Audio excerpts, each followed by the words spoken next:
हे भगवान शिव, यदि सावन सोमवार में आपके इस भक्त से कोई भूल हो जाए तो क्षमा करना। हम सब आपकी संतान है, और जो इस वीडियो को लाइक करें उसके दुख दर्द और गरीबी को दूर कर देना लायक जरूर करे रहे। सावन की हार्दिक शुभकामनाएं भक्तों। सावन सोमवार के पवित्र दिन में यहाँ पर बांधे एक जोड़ी हरी चूड़ियां 24 घंटे के अंदर में दे। चमत्कार सावन का महीना होता है, मर्यादा एवं यह भक्ति का महीना होता है, भक्ति का मार्ग होता है। सावन के पूरे महीने पर भगवान भोलेनाथ जी का नियंत्रण माना जाता है। कालों के भी काल कहे जाने वाले महाकाल शिव शंभू को सावन का महीना बहुत ही खूबसूरत लगता है। इस समय सूखे पड़े बंजर सूखे पड़े भी खिलखिला उठता है, चारों ओर हरियाली ही हरियाली दिखाई होती है। भक्तों, सावन का महीना लड्डू गोपाल श्री कृष्ण को अति प्रिय है। अपने बाल गोपाल रूप में भगवान लड्डू गोपाल वृंदावन में सावन में स्नान अवश्य करने आते हैं और श्री कृष्ण सखियों के साथ मिलकर वर्षा आदि में स्नान करते हैं और नृत्य आदि करते। भक्तों, ऐसा माना जाता है कि सावन के पूरे महीने भर भगवान भोलेनाथ जी की पूजा पाठ करने से वह शीघ्र ही प्रसन्न होते हैं। सावन का पूरा महीना भगवान भोलेनाथ का प्रिय महीना है। इसकी अनेक पौराणिक कथाएं हैं एवं धार्मिक मान्यताएं भी है। भक्तों, जनसाधारण लोग किसी और महीने में संयम नियम का पालन करे या न करे, लेकिन सावन के महीने में संयम एवं नियम का पालन जरूर करते हैं। सावन में जो लोग व्रत आदि करते हैं तो उन्हें पूरे महीने भर लहसुन प्याज तथा किसी का झूठा भोजन भी नहीं करना चाहिए, क्योंकि इससे मैं व्रतधारी भगवान शिव की शरण में होता है। तो आप कोई भी ऐसा पाप न करें जिससे भगवान शिव क्रोधित हो जाए। तो आज की जो वीडियो है बहुत ही सुंदर है, ज्ञानवर्धक जानकारी है। इस वीडियो को अपने फायदे के लिए जरूर पूरा देखना है, क्योंकि अधूरा ज्ञान हमेशा अधूरा फल ही देगा और भगवान शिव का अपमान भी माना जाएगा। इसलिए सावन के शुभ अवसर पर वीडियो को अंत तक जरूर देखें और कमेंट में अपनी राशि जरूर डाल दीजिए। यदि हमारे पास कोई उपाय होगा तो वहां आकर हम आपके कमेंट का रिप्लाई में जरूर बताएंगे। भक्तों, तो सावन के महीने की विशेष महत्व कुछ इस प्रकार से है। तो सावन के महीने में ही समुद्र मंथन हुआ था। सावन के महीने में ही माता लक्ष्मी उत्पन्न हुई थी और माता लक्ष्मी को धन की देवी का दर्जा सावन के महीने में ही प्राप्त हुआ था। सावन के महीने में ही भगवान भोलेनाथ भूलोक पर आ जाते हैं और भूलोक पर जिनके घर पर यथावत शिवलिंग रखा हुआ होता है तो उनके घर में भगवान के रूप में जरूर आते हैं। भक्तों, इस माह में भगवान विष्णु योग निद्रा में चले जाते हैं तो सृष्टि का भार होता है, वहां भगवान भोलेनाथ संभालते हैं। तो आज की जो वीडियो का विषय है बहुत ही सुंदर है कि इस वृक्ष पर बांधे 2 जोरदार हरी चूड़ियां आपकी हर इच्छा शीघ्र ही पूर्ण होगी। और इस वृक्ष पर सावन में अगर हरी चोरी बांटते हैं तो आपकी सभी मनोकामना शीघ्र ही पूर्ण होगी और आपका आने वाला समय भी सुगमतापूर्वक से गुजरेगा और आपके जीवन में जो परेशानी चल रही हो वह परेशानी भी समाप्त हो जाएगी। हरी चूड़ी सभी समुदाय के लोग पहनते हैं, हिंदू मुस्लिम सिख ईसाई सभी लोग अपने हाथों में चूड़ियां अवश्य धारण करते हैं। लेकिन हरी चोरी का महत्व सर्वोपरि है। देवी देवताओं को अति आकर्षित करने वाली चूड़ियां मानी जाती है, खासकर माता रानी जो महिला छोड़ी पहनकर। अगर आप भी भोलेनाथ के सच्चे भक्त हैं तो कमेंट बॉक्स में ओम नमः शिवाय जरूर लिखना, और अगर आप भोलेनाथ से प्यार करते हैं तो एक लाइक जरूर करें। भक्त भगवान भोले नाथ जी को यह टीम वृक्ष अत्यंत प्रिय है और इस वृक्ष की पूजा करने से शिव पूजा करने का ही फल प्राप्त होता है। भक्तों, इस वृक्ष के बारे में शास्त्रों में यह भी कहा जाता है कि मनुष्य जाति के जनकल्याण के लिए स्वयं भगवान भोले हो एवं माता पार्वती इन वृक्षों के रूप में भूलोक पर अवतरित हुए थे, अर्थात भूलोक पर जन्म लिया था। तो आइए इस वीडियो में जानते हैं सावन में हरी चोरी का महत्व। दोस्तों, हरा रंग सौभाग्य एवं उल्लास का प्रतीक माना जाता है, जो मन को शीघ्र ही आनंदित करता है। हरा रंग प्रकृति का वह स्वरूप है। हरा रंग प्रकृति का स्वरूप माना जाता है और माता पार्वती भी प्रकृति है एवं भोलेनाथ को पुरुष माना जाता है। दोस्तों को हरे रंग का उदाहरण कुछ इस प्रकार से है, जैसे भगवान शिव जी को चढ़ाए जाने वाले बेलपत्र धतूरा भांग एवं दूब हरे रंग की होती है, या दोस्तों प्रकृति निर्माण करने वाले भगवान भोलेनाथ हरे रंग से अति शीघ्र ही प्रसन्न होते हैं। सावन में जो महिला हरे रंग की चूड़ियां पहनती है, हरे वस्त्र धारण करती है, उन्हें अखंड सौभाग्य की प्राप्ति होती है। भक्तों, इसलिए कहा जाता है, जितनी भी माताएं बहनें हैं, उन्हें पूरे सावन के महीने में हरे रंग की चूड़ियां जरूर पहननी चाहिए, हरे वस्त्र जरूर धारण करने चाहिए। सावन के महीने में जो माताएं बहनें ने भगवान भोलेनाथ की पूजा करती है, शिव पूजा करती है, ऐसी माता बहनों को हरे रंग के वस्त्र धारण करने चाहिए और भूलकर भी सावन के महीने में नीले और काले वस्त्र किसी भी महिला को कदापि नहीं पहनने चाहिए। ऐसा माना जाता है कि इस रंग के कपड़े पहनने से महिला के पति पर कसना आते हैं और उनके पति की आयु कम हो जाती है। तो भक्तों, इस वृक्ष पर किसी भी सावन सोमवार के दिन, सावन में किसी भी समय में जरूर बांधे हरी चूड़ियां। दुर्भाग्य आपका सौभाग्य में बदल जाएगा। कैसा भी आपके ऊपर परेशानी हो, गरीबी हो, कष्ट होकर जो तकलीफ हो, जीवन में जो परेशानी हो, वह सारी समस्याएं समाप्त हो जाएंगी। भक्तों, केवल एक ही सोमवार के दिन अगर आप यह उपाय कर हरी चोरी इस वृक्ष पर बांटते हैं, तो आपके जन्म जन्मांतर की गरीबी भी मिट जाती है और शीघ्र ही आपकी एक सोमवार के दिन ये उपाय करने से मनोकामना पूर्ण होगी। तो मित्रों, वह वृक्ष कौन से है, आइए जानते हैं। प्रथम वृक्ष है शमी का वृक्ष। शमी के वृक्ष के बारे में ध्यान से सुनिए। तो शमी के वृक्ष माता पार्वती का एवं भगवान भोलेनाथ जी का मिश्रित स्वरूप कहा जाता है। इसीलिए भक्तों, शमी के वृक्ष को उमा महेश्वर वृक्ष भी कहा जाता है। पूरे सावन भर शमी के वृक्ष पर माता पार्वती एवं भगवान भोलेनाथ जी का वास माना जाता है।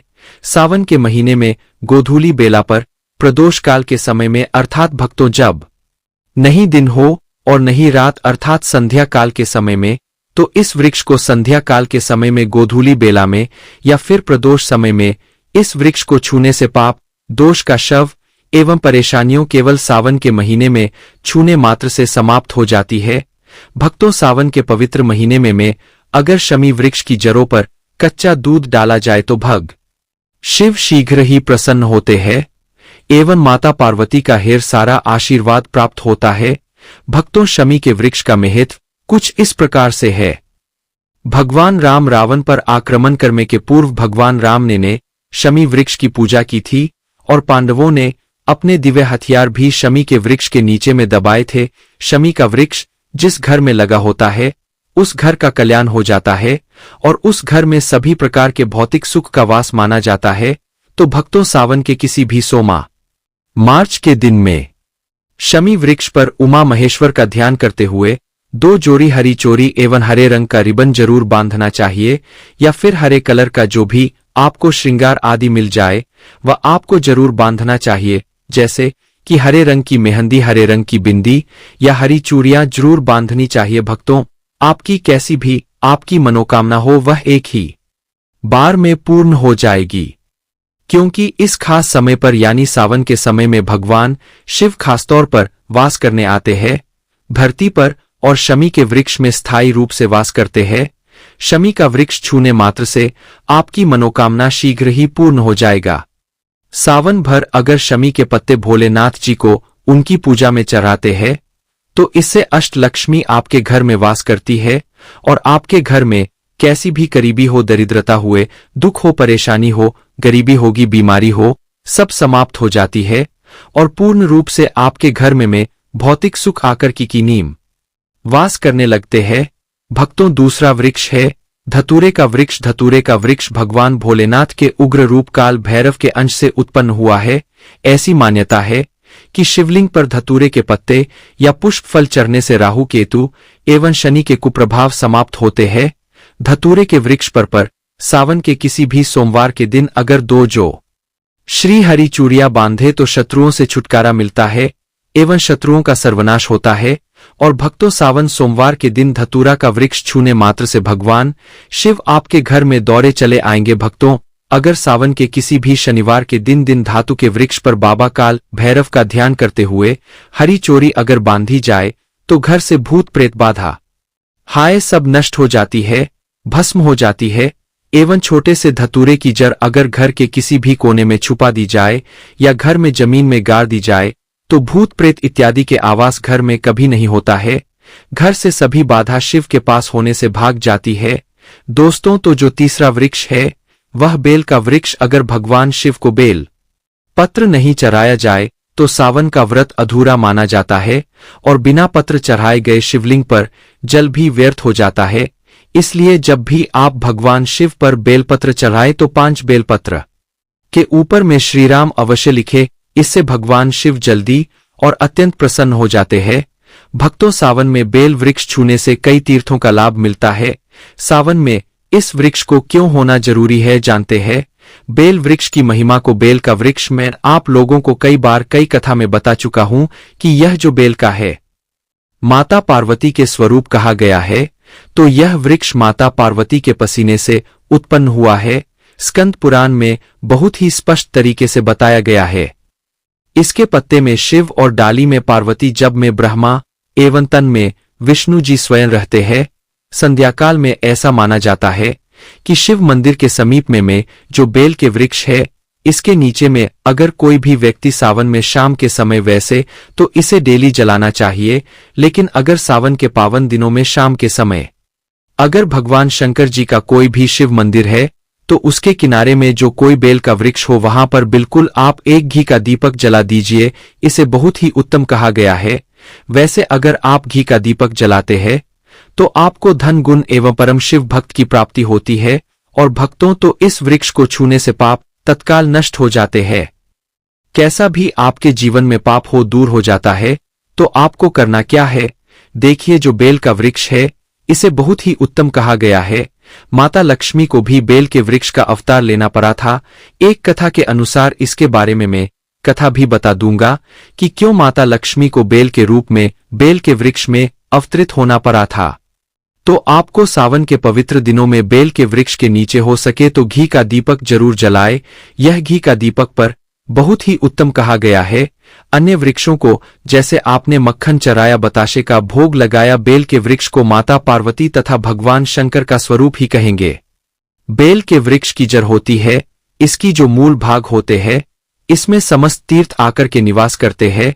इसीलिए सावन के महीने में कहा जाता है जो लोग अगर तीर्थ धाम नहीं जा सकते, तीर्थों के दर्शन नहीं कर पाते, तो ऐसे व्यक्ति बेल वृक्ष के नीचे में 1 महीने तक घी का दीपक जला लेते हैं तो संपूर्ण जितने भी तीर्थ होते हैं इसके घूमने का बराबर पुण्य की प्राप्ति होती है। इसलिए सारी जानकारी गुप्त जानकारी बताता हूं जिससे आप सभी दर्शकों को कल्याण हो, दर्शकों को बिल्कुल ही आध्यात्मिक उन्नति हो। सभी को धन की जरूरत होती है, किसी को पुण्य की प्राप्ति की जरूरत होती है, कोई आध्यात्मिक उन्नति करना चाहते हैं। इसी लिए इस प्रकार के छोटे छोटे गुण भरे रहे से जानकारी दी वीडियो में बता देता हूं। भक्तों, अब करना क्या है, सावन के शुभ मंगल दिनों में इस वृक्ष को छूना है। माता पार्वती से प्रार्थना लगानी है कि है माता पार्वती, आप ही शक्ति स्वरूपा है, लक्ष्मी है, धन की देवी है, आप ही संसार को चलाने वाली भी है। इस प्रकार से प्रार्थना करते हुए इस वृक्ष को छूना है और बोलना है, मेरी गरीबी मिटाओ माता, मेरी निर्धनता को मिटाया आया, मेरे जीवन में चल रही परेशानियां सारी परेशानियों को दूर करे रही। इस प्रकार प्रार्थना करते हुए आपको 1 कपूर और 1 लौंग को भी जला देना है और एक काम जरूर करना है। जलाने के बाद इस वृक्ष को आपको बोलना है कि मैं भोग स्वरूप आपको धतूरे के पत्ते एवं धतूरे के फूल समर्पित कर रहा हूं, आप स्वीकार करे रही। भक्तों, इस वृक्ष की जड़ के नीचे में भी आपको धतूरे के फल एवं पुष्प को, पुष्प है तो पोस्ट को भी रख सकते हैं, फिर पत्ते रख दीजिए। और अब वृक्ष आपको छूना है। अर्चना करते हुए है कि हमारी गरीबी मिटाओ, हमारी निर्धनता मिटाया, बिल्कुल ही आपके जीवन में कभी गरीबी नहीं आएगी।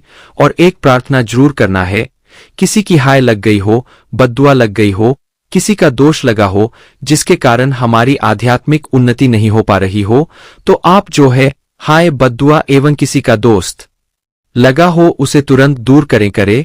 और शनि राहु केतु का अगर दुष्प्रभाव लग रहा हो, नवग्रहों में से कोई नवग्रह हमें पीड़ित कर रहा हो, या फिर किसी भी हमारे पूर्वजों द्वारा किसी भी प्रकार का हमें पितृदोष दोष लगा है, क्योंकि पितृदोष लगने के कारण व्यक्ति की आत्मिक उन्नति भी नहीं हो पाती, तो आप भूलना कि समस्त प्रकार के दोषों को दूर करें, अपने अंदर में खींच लीजिए और आप हमें दोष मुक्त कर दीजिए। तो इस प्रकार से आपको यह प्रार्थना करनी है और एक कार्य है आपको जरूर करना चाहिए।